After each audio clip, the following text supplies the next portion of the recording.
The correct fingering makes a lot of difference in how fluid your technique is, how easy it is for you to play through something without stumbling. And one of the biggest things that happens if you know one fingering and you think, oh, I'm going to try this other fingering, and you go back and forth and practice between them, it takes more than twice as long to learn what you're doing, and you will never feel as secure in your audition.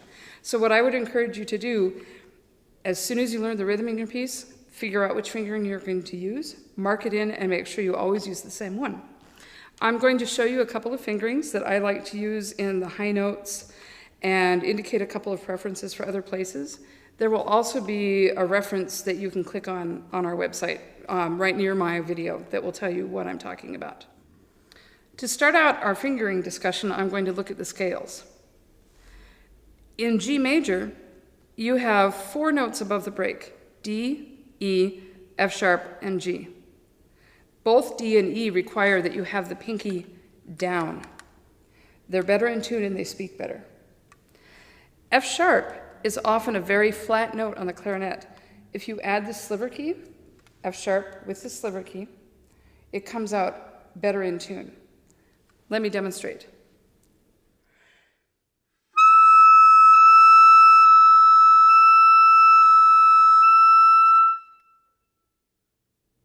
That might seem like a very small difference to you, but it really makes a big difference in context. High G, there are a couple of ways that you can do high G. Here are 2 that I would recommend. One is the G that most people know. It can be kind of sharp on some instruments.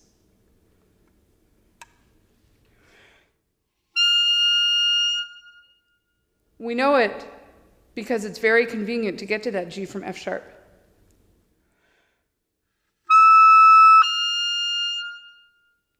But the interval isn't very true. Another way to do high G would be to play it with your first finger only and then add the sliver key.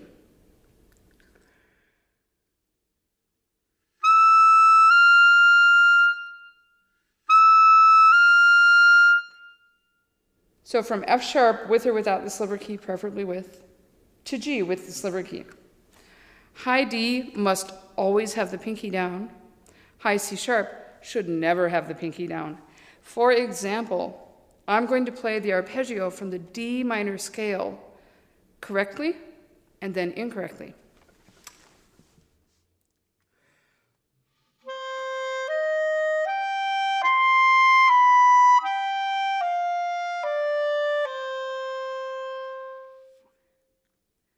Here are 2 ways that I often see students play this.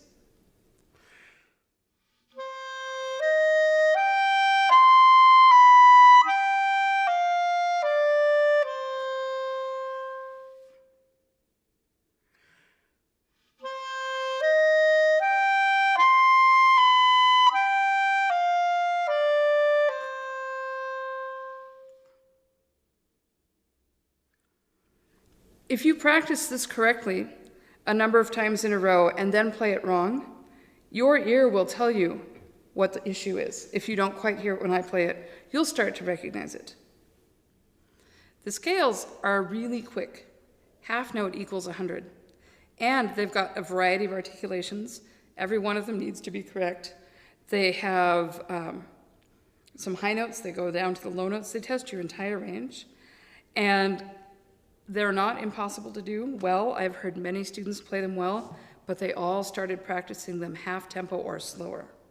Practice them slowly. Make sure that right away you choose whether you're going to play left, right, or right, left for the pinkies, say from E to F sharp, or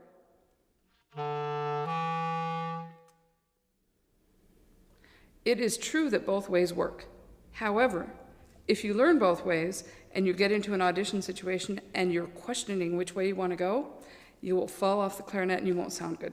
Pick one way right away and always do that. Another thing to know about the scales is that the chromatic scale, even if you've played it many, many, many times in your life, is just a little quirky on this scale page. It doesn't start at the bottom of the clarinet and go up and down. It starts in the low middle of the clarinet, it goes down and back up, and then down partway. And the articulation changes in an unusual place. If you will practice it slowly and count through the measure 1 E and a, 2 E and a, so that you know when that articulation is coming on the high F, everything will go well. Remember, this is 1/4 of your audition. You can play the Etude brilliantly and bomb the audition by not doing the scales well, or you can play the Etude okay, do the scales great, and really help yourself out.